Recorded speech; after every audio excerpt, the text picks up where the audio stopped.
This is Let's Talk Business with your host, Marc Ebinger. Now, here's Marc. Welcome back to the Let's Talk Business podcast. Coming up on the show today, we're going to talk about whether buying solar panels for residential homes is a good idea, good investment, or not. This is definitely a hot topic on social media. In studio with us today is Huston O'Connor, the Director of Sales of Solar Edge Pros. Huston, welcome back to the show. Thank you, Mark. Glad to be here.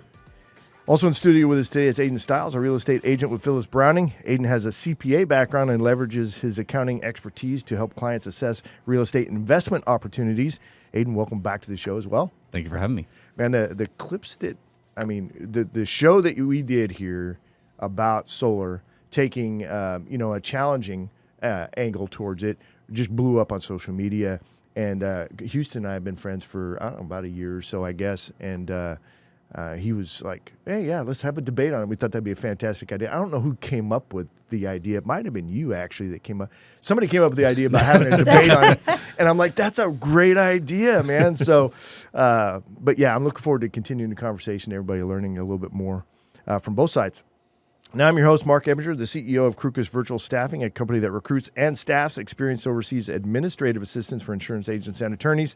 If you're curious about the most common tasks that VAs are doing for businesses, head over to our website at crucus.com and grab a list of the top 20 tasks that VAs are doing for businesses like yours. The link is in the podcast description.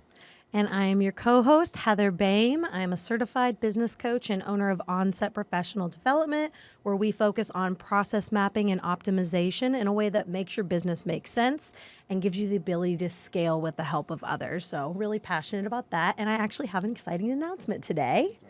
My exciting announcement is I am actually going to be launching another podcast. We're doing the first recording on Thursday. It's going to be called Bigger Than the Hustle, and it's all about building wealth, living boldly, and never being too busy for the life you want. And so you've got another host with you on the show. Who is it and what's their background? I do. His name is Christopher Benedict. We met at a Austin Entrepreneurial Summit conference last year. His background is in property management. So he built a property management company in Philadelphia, or Pennsylvania, near Philadelphia. And he built it to generating amazing revenue. And then he leveraged it and he moved to Florida. So for the last 5 or 6 years, he's been living in Florida, working like 10 hours or less a week while managing this property management company. And when we met, I was like, oh my gosh, that sounds amazing. I want to work 10 or less hours a week and still have a high functioning company. So we've been working together to map out his processes, because now that his kids are getting older, he's looking to scale the business up a little bit. He's getting a little bored. But I just really admired that, because I was like, I have little kids and I want to spend as much time with them as possible, but I want money. And so he has created a vehicle that allows him to bring in money every month without having to constantly be working. And I was really inspired by that. So on the show, we're going to explore that idea of, instead of feeling guilty because you have time off or feeling like you have to hustle super hard to always be making the next dollar, is creating a business and creating a life where you can work less and still make the money you want. And he's kind of done it, and I am in the process of building that. So we're coming at it from a been there, done that, and a hustling for it angle. Yeah. Well, your cash flow businesses are a hot topic, and getting your time and mental bandwidth back. I mean, those are some of my favorite things. So I'm looking forward to following the podcast as well. Where do people find it? What's the website? So if you want to find us, we have a website. It's www.biggerthanthehustle.com. I made us a YouTube and Instagram and a TikTok so far. There's nothing on there because we haven't filmed anything yet, right. But we'll be releasing our first episode next week. All right, love it. Looking forward to it. All right, a quick reminder to follow this podcast, the Let's Talk Business podcast, on all major podcast platforms and social media, where you can catch video versions of the show. You can get to everything easily from our website at satalkradio.com. Now, coming up on March 27th from 5:30 to 8:30 p.m., we're going to have the Let's Talk Business podcast Mega Mixer coming up here in San Antonio. Tickets are on sale now for just $20. Now, this is a huge expo-style mixer with lots of networking. This is B2B networking at a high level. There's going to be vendor tables where you can chat it up with other local business owners, which is a great way to kind of jump into those conversations and, learn what they do, see if there's some crossover, see if you guys can collaborate, and maybe take advantage of some good deals that are going to be going on there as well. There's going to be great snacks, so we're going to have catered and plenty of drinks. unfortunately, we can't have the bottled beer this time, which is so frustrating. We have to have the canned beer because of the premises deal. But I like to go high end, high scale. You got to be classy. I like to be Miller High Life, classy. man. Classy. You know? Yeah. But you know what? Texas Suits is going to be providing the classiest koozies Yeah, and Simply Bookkeeping as and well. Simply Bookkeeping as well. Yeah, so we can dress some cans of beer up just a little bit. We can make them put tuxedo things on them so they're classy. And there's going to be plenty of margaritas, as always. Net proceeds from the event are going to be going to support multiple local charities here in the San Antonio area. We're expecting to sell out again, so get your $20 tickets now by going to satalkradio.com. Click on the link there and get them off of Eventbrite. Sorry, I can't help you avoid the Eventbrite fees. It's like a tax, but whatever. You can pick them up at the door, but it's $25 at the door. So that's just to get them Cost of ahead. doing business. You're paying it. What's either that? way. Cost of doing business. That's what it is. And really, you're going to get your money back in food and drinks as soon as you come in the door, and then you're just going to have a good time and network with other folks. So looking forward to it. Now, a quick shout out to Chad Wynn at Chad the Insurance Lad Health Insurance Agency for being a platinum sponsor for the upcoming Let's Talk Business Mega Mixer on March 27th. Chad specializes in assisting individuals and families in finding affordable health insurance plans, often providing options that are more cost effective than the marketplace plans, and include the added benefit of a PPO network. So if you're seeking personalized health insurance solutions that fit your needs and budget, be sure to call Chad at 979-575-0192. Thank you, Chad, and looking forward. He'll have a vendor table there at the booth too, so I know you guys will be there. Go out and say hi. Did you know Chad yet? I've met Chad before. Yeah, nice guy, great guy. Young and just got that go-getter attitude. Love it. All right, so Aden, let's start with you. Just give me a little bit about your background. We're going to do like 90 seconds of background there. Do the same thing for Houston so that we can kind of set the tone for the listeners. Okay. I've been a realtor for going on 8 years now. I was the San Antonio Board of Realtors Rookie of the Year in my first 8 months. Done quite a bit of transactions across residential and farm and ranch mainly. Done some commercial, but mainly residential. Prior to that, I was a CPA doing financial diligence for mergers and acquisitions in the oil and gas industry in Houston. But I got burned out on that and been much happier as a realtor. Yeah, you've got a CPA background, but you're not as in love with the numbers and No. all of that. No. What do you like most about your career field? Is it meeting people? Is it the deal itself? What kind of keeps you fired up? It's the hustle and eating what you kill and not being tied to a salary. And I work a lot less and I'm much more successful. So the numbers are going in the right direction. Yeah, I love that. It's not just about working less in time, but it's also that mental bandwidth so that you can actually focus on new stuff or focus on the stuff that you really love to do. So yeah, I can definitely appreciate that. Now, Houston, tell me a little bit about your background. Yeah, so graduated from Trinity University here in San Antonio back in 2005. I've got over 20 years of sales experience. Been in the solar industry for about 4.5 years now. With Solar Edge Pros, my current company, for about 2 years as their director of sales. About 1.5 years ago, I took the test to become one of only 17 NAB CEP certified PV technical sales professionals in the state of Texas. I'm the only one in the San Antonio market that holds that certification. And so really like to pride myself on industry knowledge and technical knowledge above and beyond what we'll probably talk about at some point during this conversation, which is the solar bro. So want to get a little bit deeper into the numbers and how things work. Yeah, so I'm looking forward to it. For me, as being a layman to the industry, I would say the solar hustle, as you're saying, solar bro, but solar hustle, right? I mean, it's a lot of numbers that come at you fast. Make a decision, think you're getting a good deal. It's figuring those kinds of things out. So the education side of it is super important, so that people, with transparency and people and understanding, people can make good decisions on what they're going to do with their money going forward. So super excited about having this conversation. Well, and I think it's really interesting because ultimately you guys are both salespeople. You're both transaction managers at the end of the day. It's just two different products. And I'm interested to hear, you've obviously got your thoughts on solar.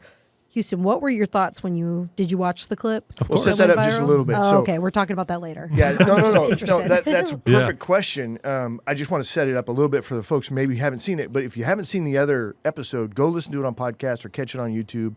It's going to be under Aden Stiles. I mean, literally millions of views across social media. Definitely worth listening to. But Aden has a position that it's not the best investment. I'm like paraphrasing the whole thing, right? Right. Yeah. I mean, That's not the best investment or use of money. And then it created this huge firestorm of a debate on social media. So that's like I guess the foundational work of that. Now ask your question again. So what were your thoughts? He's got some good points. I'll be perfectly honest with you.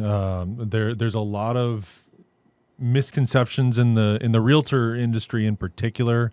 Maybe not misconceptions, that's the wrong word, but a lot of half-truths. And so there's a lot of opportunity, I think, for education on both sides of the table. I'm not a realtor. I don't know their rules and regulations, just like, maybe there's some missing pieces that we can talk about. I've got some data that we'll get into here that hopefully will change some minds and open up some opinions.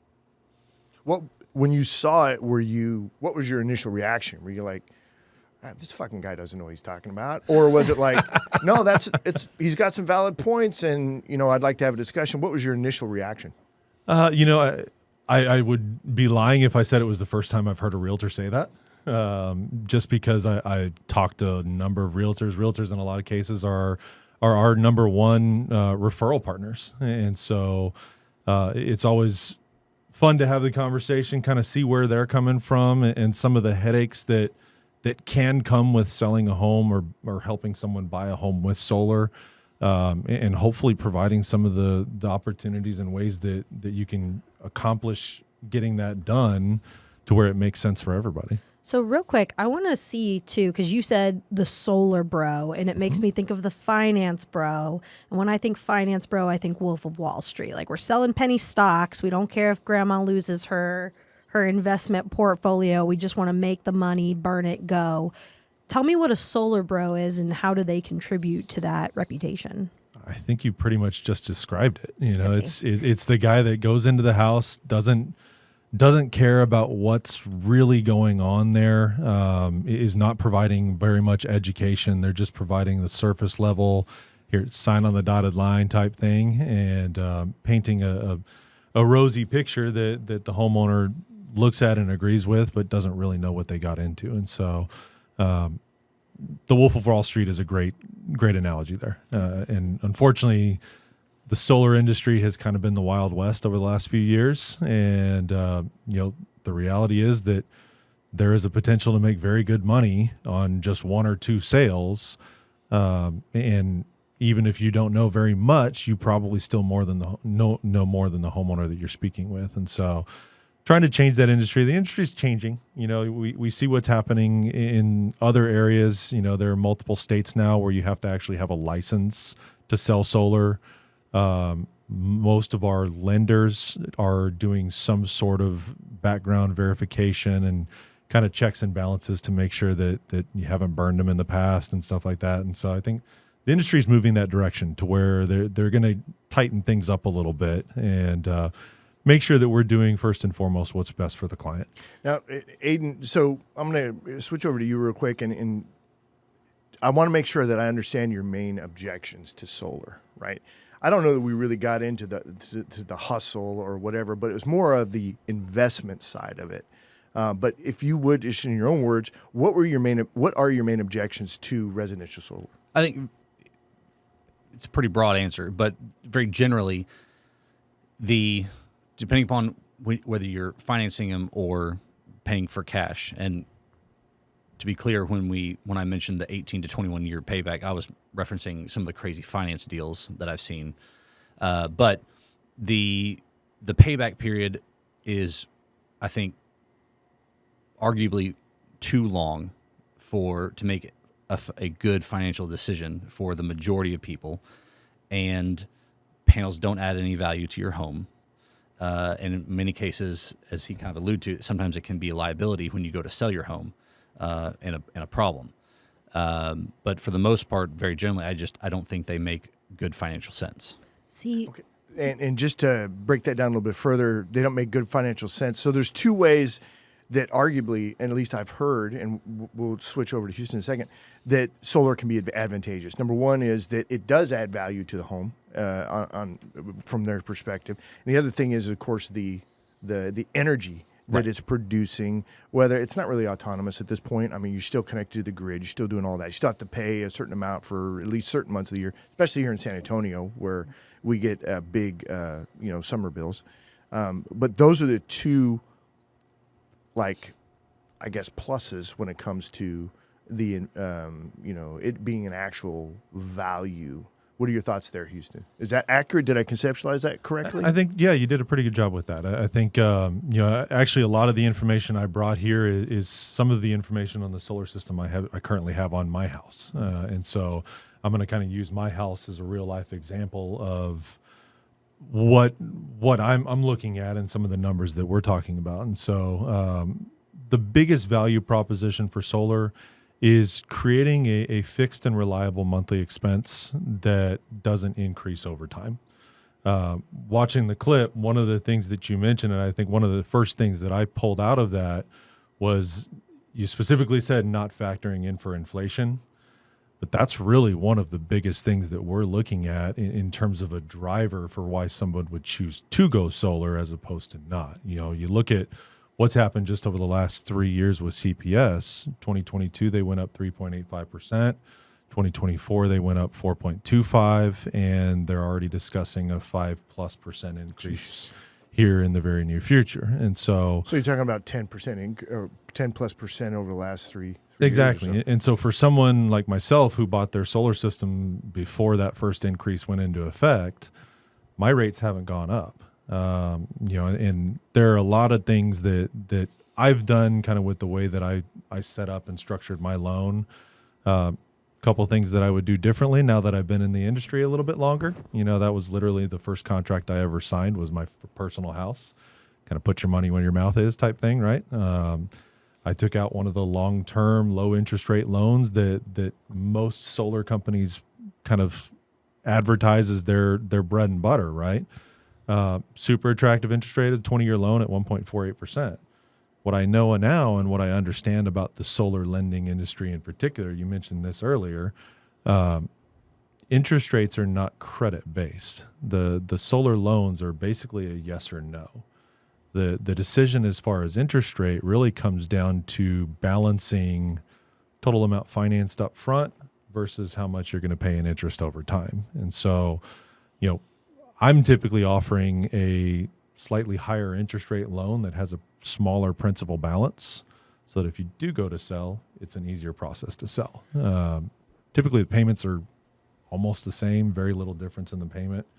It's just that most people look at that low interest rate and low monthly payment, and they go that route. Well, and so when I was doing real estate, you weren't allowed to assume a solar loan. You had to pay off the solar panels when you sold your house in order to sell a house with solar panels. So in that case, it was great for my clients, right? Because their solar panels got paid off. But now they're assuming loans that they didn't necessarily agree to the terms. And in real estate, there's a massive amount of regulation on mortgage loans for good reason, 2009. And in solar, it seems like it might be a little more loosey-goosey. But I think I am more concerned about the shelf life of solar panels because they're not forever. Like a house, you buy it at a 3.5% interest rate. And, if you keep it up, you can reasonably expect that house to last way longer than 30 years. Mm-hmm. But on a 20-year solar loan, isn't that the life expectancy of solar panels? Not at all. So the modern technology solar panels are coming with a 25-year manufacturer warranty on all of the equipment. So you've got 25 years on the panels, you've got 25 years on the inverters. All of that's covered for 25 years directly from the manufacturer. Solar Edge Pros in particular, we offer a 30-year workmanship warranty. We also offer an optional lifetime warranty package that you can purchase for a very reasonable amount. But to answer your question, most of the panels today, which are the big decision, those are the big thing that kind of indicate what the system's going to be producing at the end of the loan versus at the start of the loan. And so at the 25-year mark, most panels now are guaranteed to have about 85% efficiency of what they did in day one. So 25 years from now, my solar panels are still going to be producing at least, that's the warranty, is 85%. So you know that if the solar manufacturer is willing to offer a warranty there, there's a very low likelihood that they're actually going to dip below that percentage. And so at 25 years, I'm still getting, 85 to 90% efficiency out of the system that was originally installed in day one. There's very, very little maintenance that needs to be done on them. They just sit on the roof and do their thing, right? A lot of people like to occasionally have them clean, but beyond that, there's really not a whole lot else that needs to be done with them. So, what about on roof replacement? With roof replacement, and I know that's something that Aden touched on in the last podcast. Most insurance companies, if you're going through insurance, either have a rider that Aden mentioned. The majority of them, though, just cover it as part of the roof structure. And so with that being said, one thing that we always make sure and let the client know is, hey, you need to reach out to your insurance company. At a minimum, they're probably going to want to reassess the replacement cost coverage of your home. You're adding a $30,000 asset onto your roof.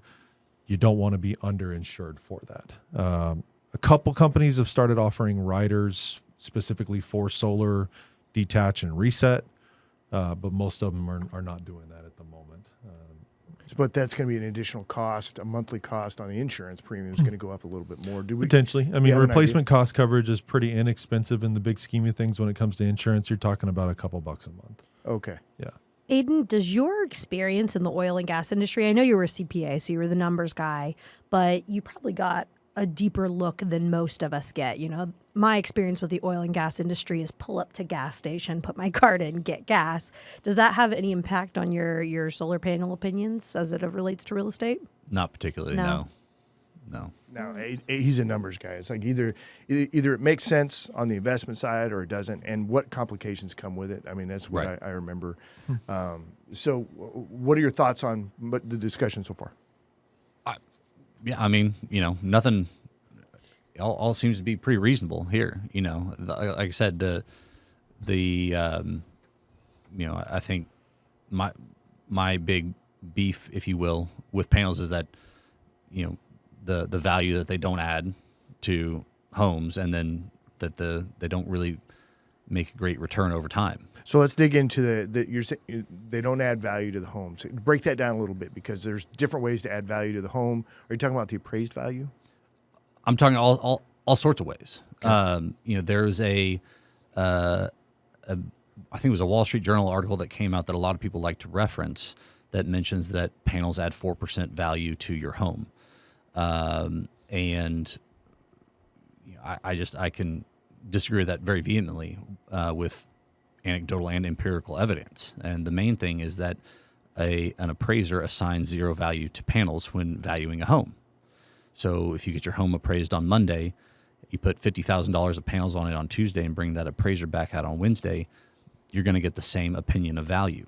All right, so let's move over to Houston, because I know there's some work been done between the solar industry and appraisers and so forth. So what kind of progress is being made over there? Do you agree with that or not?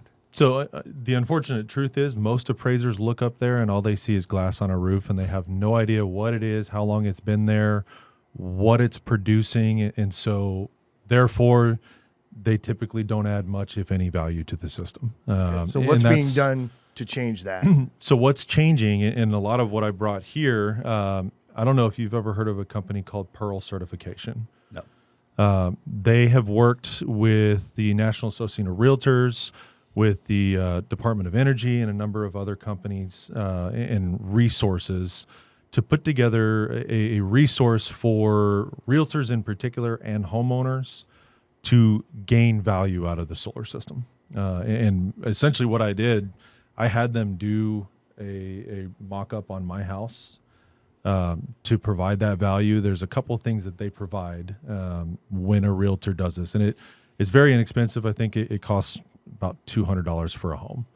But what they're going to do, they're going to gather all of the information on the age of the equipment, the type of equipment, warranties remaining, and they're going to compile all that information, and then they'll produce an appraisal addendum that you can provide directly to the appraiser. Let me break that down just a little further. Are they going to look at the amount of energy being created? Are they going to look at the value of that energy as well? Is that all factored in? They do. They absolutely do. So they're looking at the production of the system and comparing that to what your current utility rates are, and they're providing value for what that energy being produced Making a cash is flow actually. value model. Exactly. And they're able to do that. If that's something that's not even being looked at by the appraiser, then I don't know that that's fair in the industry for them to overlook a possible benefit that the house actually has going in, and that could be ignorance of the industry, of the appraisers. Yeah, I'm not saying it's right or it's wrong. I'm just telling you the situation. That's right. Cool. Well, that's that. In all fairness, look, I think I'm a fairly fair guy. That needs to change, and it sounds like this 100%. is changing, but does anybody know? I mean, Aden didn't know about it. I mean, he's an active realtor. That's the thing, though. I feel like from my perspective, and of course, just my opinion, this all comes down to sales, your skill and expertise as a salesperson, because people don't just buy on numbers unless they're an investor. People, especially houses and sometimes solar, buy on emotion. So does it matter to them more that they have solar energy and are contributing to the environment? That might sell a solar panel, even if it's not going to add $50K worth Right. of value. That adds right? marketability to a home, but not value to a home. Exactly. So Because the bank is not going to lend you more money because the home doesn't appraise for more money. So at Exactly. the end of the day, it doesn't but matter. if the buyer comes in, and it's like Facebook Market, right? If you market a house with all the flaws, or market an object on Facebook Market, and you're just like, there's a dent here, but it's $50, and somebody comes and they buy it for $50, it makes sense. But if they show up after the fact and then they find all the dents, they're going to be ticked. So it sounds to me like you two are good salespeople, and that's the difference, is if you're able to advise and tell your clients, hey, listen, it's not going to add value, but if you love the home, they'll probably still buy it. And same for you on solar panels. So it doesn't really come down to what's fair, because fair is for pigs and I'm cows. not really looking at it that way. I'm really looking at it as like, is the bank going to give me the money or not? Right. That's really all I'm thinking. And So I'm looking at it from an emotional standpoint, and I'm going to be honest with you guys. Women have a huge impact on home sales Yep. and solar panel sales. So we should matter. well, Absolutely. that's like maybe an aesthetics argument as well. Or don't you care about the numbers?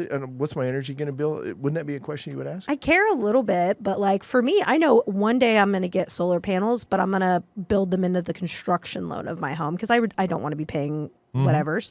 But I'm not doing it because I care that much about my energy bill. I'm doing it because to be honest, like I'm going to put a battery on that thing because I want to be able to be having electricity when everything goes dark, right? Like that's emotion. It's not logic, because logic does not say there's going to be a power blackout in the next 50 years, whatever. I mean, if you're a conspiracy theorist, there is. But for my peace of mind, I'm like, yeah, you know what? I want to help the environment, and I want to be able to be self-sufficient. Therefore, I will be eventually getting solar panels. Do they make sense? I wouldn't put them on my investment property, no. But I'll put them on my home. And I think that's the thing, is because I want to help create a better future for my kids. And like, But at the end of the day, is the bank going to give you the money to cover it or not? And I think that's they will if I build up enough equity into my line, and that's the thing. well, and that's what we're looking at here, is how can we build up that value out there? And there's a huge educational curve that needs to happen there. So for sure. there's a big push that needs to happen so that realtors understand, hey, well, this is a real thing. You can actually generate a report for $200 that tells you that there's actual value. So dig in a little bit more. Tell us, what's it going to show? How much more value is it going to be? Is it going to add to the property? And are these reports being accepted by anybody, banks or whatever, who are lending money? Yeah, so with the Pearl certification, it's actually a pretty cool program, because not only do they value the solar system, but if you submit additional information about other energy efficiency items in the home, they'll actually also provide you a scoring mechanism for the home as a whole. And so, like for example, my home is considered silver certified because I was able to submit information on a lot of the other energy efficiency items in the home. But one of the cool things that I like that Pearl does, and I feel like I'm kind of giving a free commercial Workshop, for them yeah. right now, but but it's needed because the industry as a whole, in particular realty and the appraiser industry, doesn't have this information and data, and that's why they're not giving any value to it. And so Pearl provides a letter that you can send to the lender, to the appraiser, and to the home, to the buyer of the home, explaining what the solar system does, and then instructing them to get an appraiser that basically knows what they're doing. Because unfortunately, if the lender just sends out Joe Schmo appraiser that doesn't know how to value a solar system, he's not going to provide any value. Well, and I think the personality of the appraiser makes a massive difference, because I've had reasonable appraisers back in my day, and I've had appraisers that were like, I don't care what information you're showing me. That is what I made the value at, and I'm so that's the hard thing with being a realtor, is sometimes you are not combating facts with facts. You're combating facts with personalities. Yeah, and that's very true. I don't know if you've experienced that. How hard do you want to fight it anyway? It's like, I don't know. Would a realtor be like, I don't want to even mess with all of that because it's not mainstream yet, and I don't want to fight with my appraiser. I just want to, grease the deal here. And at the end of the day, solar panels don't mean shit. I mean, is that kind of like a vibe? I mean, basically, because I kind of go back to it. If the bank's not going to loan out any more money for the home, what are we arguing about? I mean, there's just there's just no more money in the deal. The only way to bring more money in the deal is for the homeowner to bring more money as a down payment to pay for some perceived value added to with the panels. Or they can use it as a negotiation tool. Solar panels, actually it's a negative. You know what I mean? So I actually want to pay less or whatever. There's marketability and Right. market value of the home and all that. I get it. But so using the example that you did for your house, what kind of value add was there to your home? Well, so in year one, which was 2022, the value add on the low side was about $34,000. On the high side was $42,000. Okay. When you compare that to what I paid for the system, all in with the financing, it was about $45,000 before my federal tax credit. Out of that, I got a 30% federal tax credit. So my net cost in year one ended up being, what is that, 37? Or no, 33. So when I'm looking at this on the low end, I'm still net break even. On the high end, I'm potentially a little bit in the positive in terms of net value after the tax credit. And the tax credit really is a big portion of a solar project. I think that's something that makes it much more attractive. When you can initially get 30% of the cost of that system back, the way the lending works, and that's something that you need to know about too, because most lenders want that tax credit applied back to the loan within the first 18 or so months. Otherwise the payment jumps up. Right. Now, are you seeing solar panels being more effective for like older homes versus newer built homes that have better insulation? Like I bought a 1930s home, garbage insulation, like ugh. Yeah. So I have higher energy bills versus like a brand new construction home with spray foam insulation that's going to be really well insulated and use a lot less energy overall. Are you seeing it be more valuable in those older areas where those houses leak a little bit more? Obviously, the older houses have a much higher utility bill, and so having the ability to maybe offset that to a certain extent definitely helps.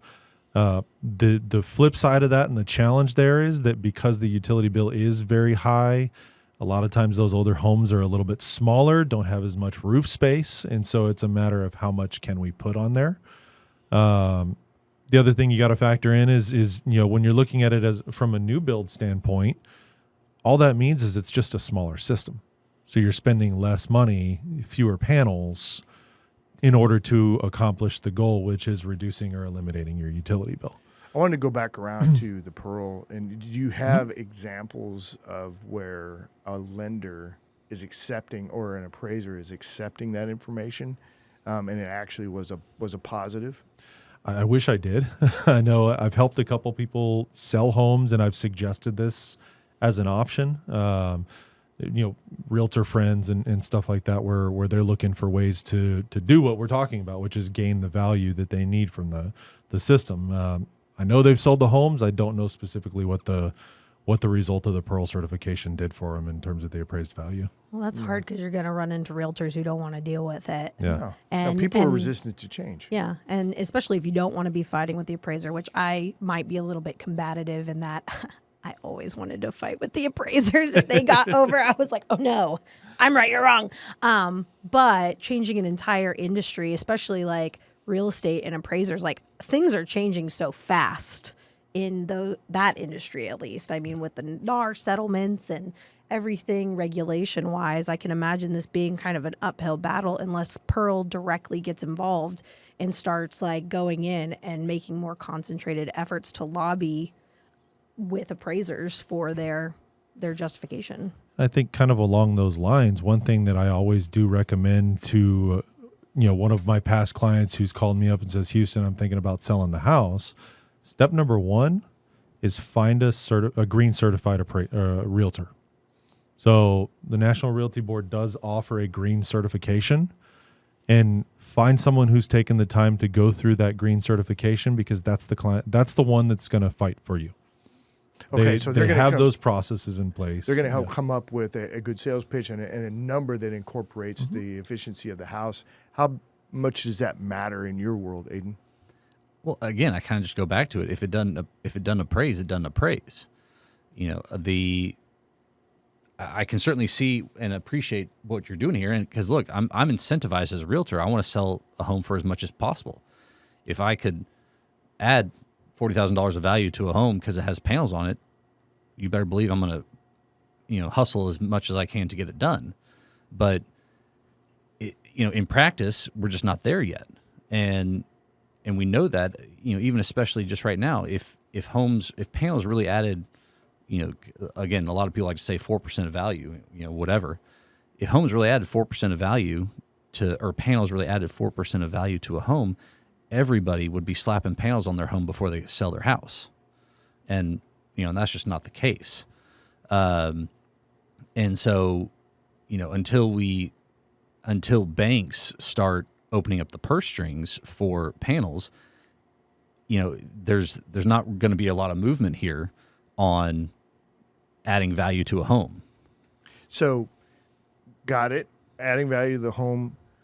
Your goal is to sell 100 of these a month, right? Just for your company, right? Correct. And your expectation is that you're going to achieve those goals, right? You're on your way to achieving those goals. So is solar increasing or decreasing, or is it flatlined?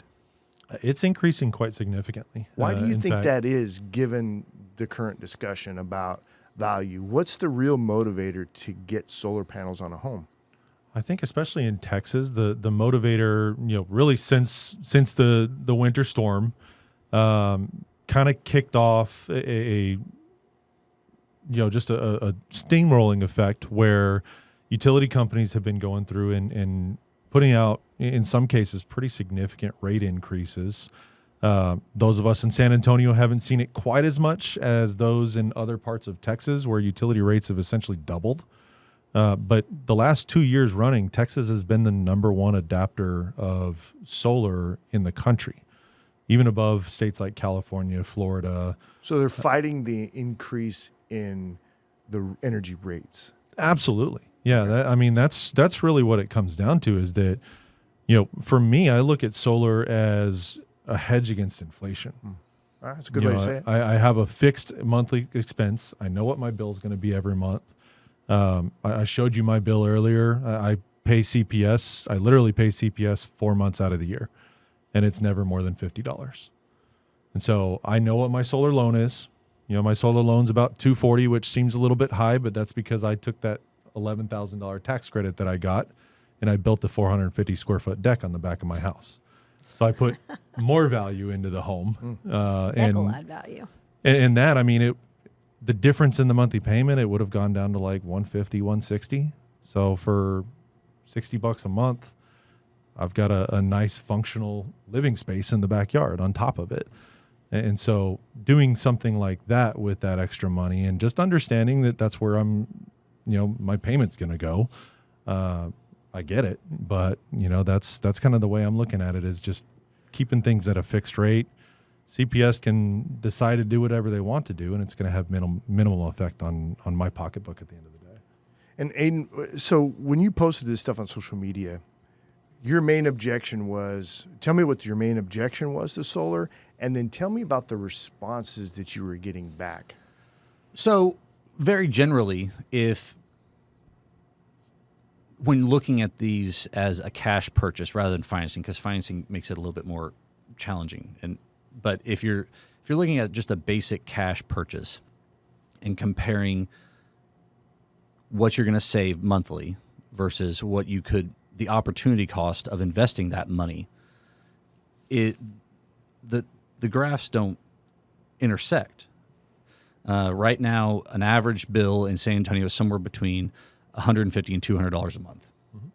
And even if you assume an annual 5% rate increase forever, $20,000 invested at 8% a month or 8% a year doubles in 10 years, which is about the break even on panels on a cash purchase like that.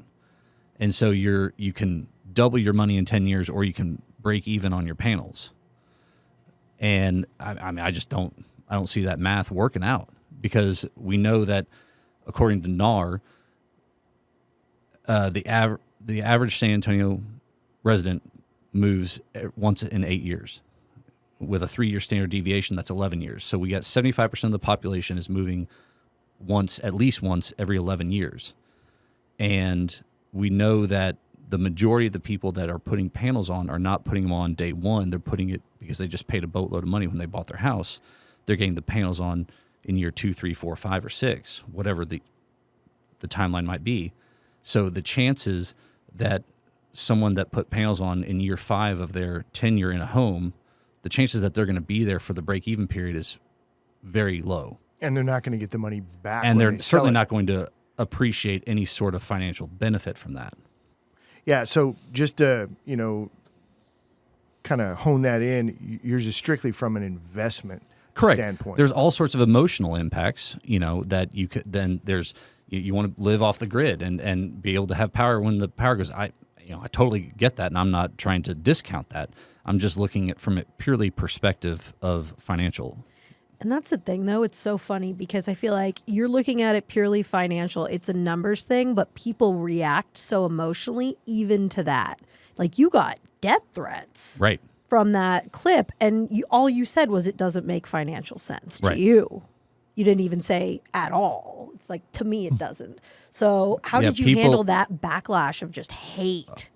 I just had to ignore it. I mean, people in South Africa started spewing all sorts of, I had all these people from South Africa and Australia telling me that I was so wrong. And I was like, guys, I'm sorry. I can fully admit I do not know the economics of solar panels in another continent, right? Much less outside of Central Texas. Like, you got me. Gotcha. The economics vary even within the state of Texas. Yeah, I only know San Antonio or Central Texas. I don't. I think that's why the salesmanship of everything matters, because ultimately the numbers can be what the numbers are, but people's emotions are so powerful. This is why I like psychology so much, and why I listen to so many books on it, is because people's emotion drive insane things. And it doesn't matter if it makes sense or not. And it sounds like, Houston, your approach is going to be like, look, you're hedging against inflation or the increasing price and cost of energy, and using that data, 3%, 5%, or 3%, 3%, or 4%, and then 5%. It's like, these bastards over at CPS are going to keep raising the rates, and it's like, what are you going to do? You just keep taking it? We love CPS.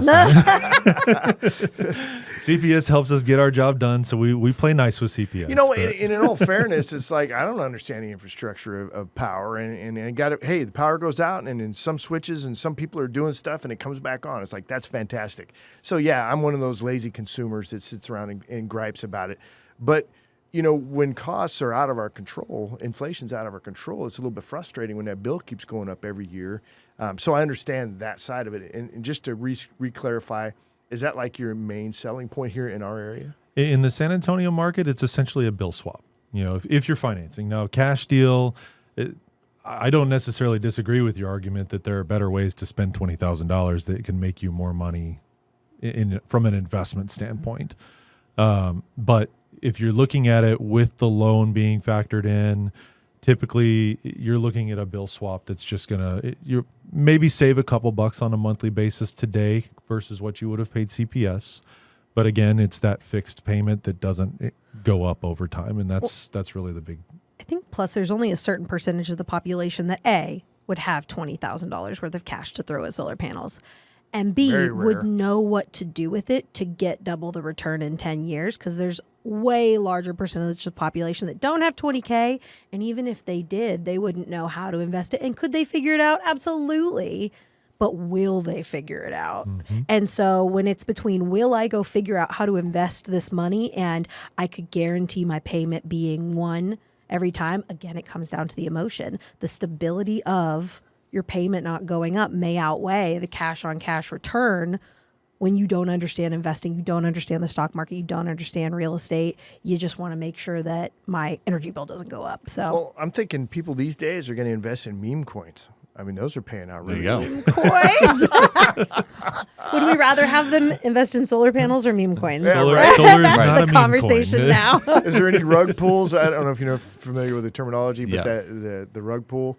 There's something else that they call it too that's pretty funny. Dump and pump. Or pump and dump. Pump and dump, yeah. Pump and dump, yeah. So, but there's know probably that not from any of that in the solar industry, but, you know.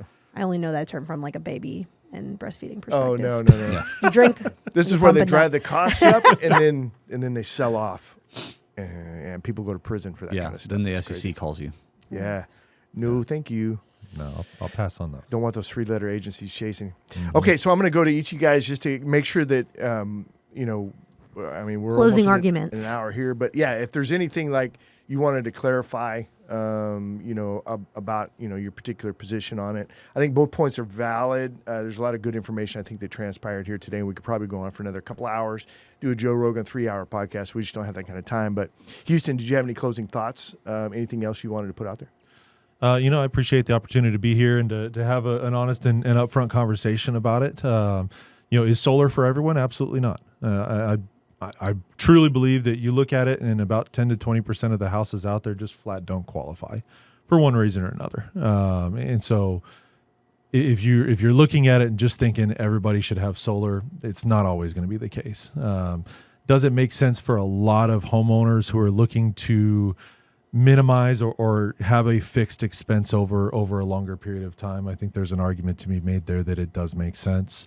I am a big believer that there's a lot of education that needs to happen in the realty world in terms of being able to handle and sell these systems. And so, you know, when we look at it in CPS is processing about 1,000 solar installations a month on the residential side, which means a lot of people are doing it, and we need to have a solution to be able to make sure that homeowners are able to get that value that they did add. Because the reality is, I mean, my system's producing about $200 worth of energy every single month. And to say that doesn't add any value to my home doesn't wash, right? And so there's definitely some information that's out there. Companies like Pearl being able to provide that valuation to at least have a starting step to go to the appraiser and say, hey, look, this is the data and information I have. Please consider it. Right. And that's really where it starts and where ultimately we're going to have to continue to work as an industry to improve and get better, to take care of our homeowners at the end of the day. I love that. Aden? Gosh, my closing statements, man. Yeah. You know, I mean, I would say the majority of people that I've seen that have gotten really burned by solar are buying homes that come with it in new build communities at the lower end of the spectrum. And so I would be very I would be very cautious of or I would very much caution homeowners looking to buy new build homes that come with panels, because that is a separate lien on the property. And especially in new build communities, prices are not values of the homes in general are not going up very much. And so there's a lot of people that are getting foreclosed on because they have no equity in these new build communities because the solar panel lien is chewing up all their equity. Very interesting. And so partly because the builder is still building in that community. And the builder offers all sorts of incentives. So it becomes much more affordable to buy a new build home than a pre-owned 2 or 3 years home. And then on top of that, you have a $30,000 solar panel lien, and so there's a lot more foreclosures going on in areas like that. And that's not you're not doing that. That's the builder doing that. Are there any creative negotiation strategies happening on that? Because it seems like to me it's like I'd probably want to negotiate against that pretty hard, but I'd have to be aware of it first, which is why having a realtor like yourself would be valuable. So everyone in that situation tries to say, oh, well, someone else can just assume my solar panel loan. And it's like, well, good luck finding a buyer to do that. Is that the sale tactic? Is that what they're telling That's you? what a lot of people try and do. That's one of the few ways to get out, because, look, you can, in a quote unquote a cookie cutter community, what the home's worth because that floor plan has sold 10 times in the last month. Plus, a lot of people are veterans that buy in these new home communities, so they get like 0% down, and then they add the VA fee to the loan. So they're already coming in almost negative on the mortgage. The house hasn't appreciated. They get PCS'd a year and a half later, and they've got solar panels. Right. And then you're trying to rent it, but the rental market is slow right now. Right. And so you may not get your mortgage plus the solar panel payment from a renter even. Which again is reason that at least right now we know that solar panels aren't really adding any value, because if they did, they would offset that equity, that lien that they're putting on the home. Again, I would love to have that be reversed because that would help. But the banks aren't doing it. But the banks aren't doing it. Yeah, very interesting. I hadn't heard that.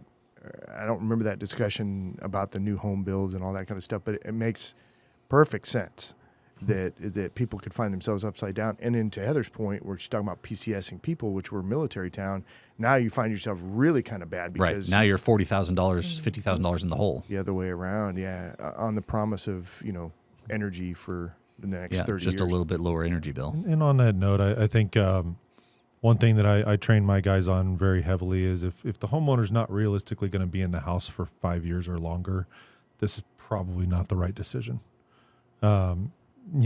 To be in a house for a year and a half, you're exactly right. There hasn't been enough time for that home to appreciate in value, for you to see the benefit of what solar can produce. And so to have it make true sense financially and just long term, 4 to 5 years is kind of the minimum that you need to stay in the house in order to start to see some of that return. It would be great if it were in California and utility rates were 50 cents a kilowatt hour. And no, that wouldn't be great. We don't want that. We don't want that. From a solar perspective, that certainly Californians justifies are kind them a of lot like more. I look at California, and if you got a house in California with no solar on it, you're kind of crazy, in my opinion. But here, where it is more of a true bill swap, the value proposition is a little bit longer term, and you need to have a little bit of a longer timeline in order to see those gains. And hopefully by then, appraisers have figured it out and are valuing it the way they should. But the more realtors that can find things like Pearl and some of the other stuff that's out there as a resource to be able to help gain that value is going to benefit everybody. Yeah, as long as the appraisers are going to take a look at it. You know what I mean? Yeah. Swimming upstream. All right, fellas. Well, great discussion. I appreciate you guys coming in. I think there's a lot of value in this episode for sure, that folks can go out and learn how to approach solar from whatever their particular perspective is. So I appreciate that. Aden, if folks want to get in touch with you, how do they do that? Realtor with Stiles on Instagram and social media. Phone number is 210-867-2564. All right. In Houston, if folks are looking to inquire about solar, how do they do that? Find us on the web, solaredgepros.com. We're on all social media platforms. Check us out on Google. You'll notice our extremely high 4.8 Google rating with over 200 reviews. Contact our office. The office line's 210-401-9030. All All right. Thanks, fellas. All right. As we wrap up the show, quick reminder, check out our latest podcast and catch video version of the show anytime by visiting our website at satalkradio.com. It's going to be it for this one. You guys have a great week. We'll see you on the next one.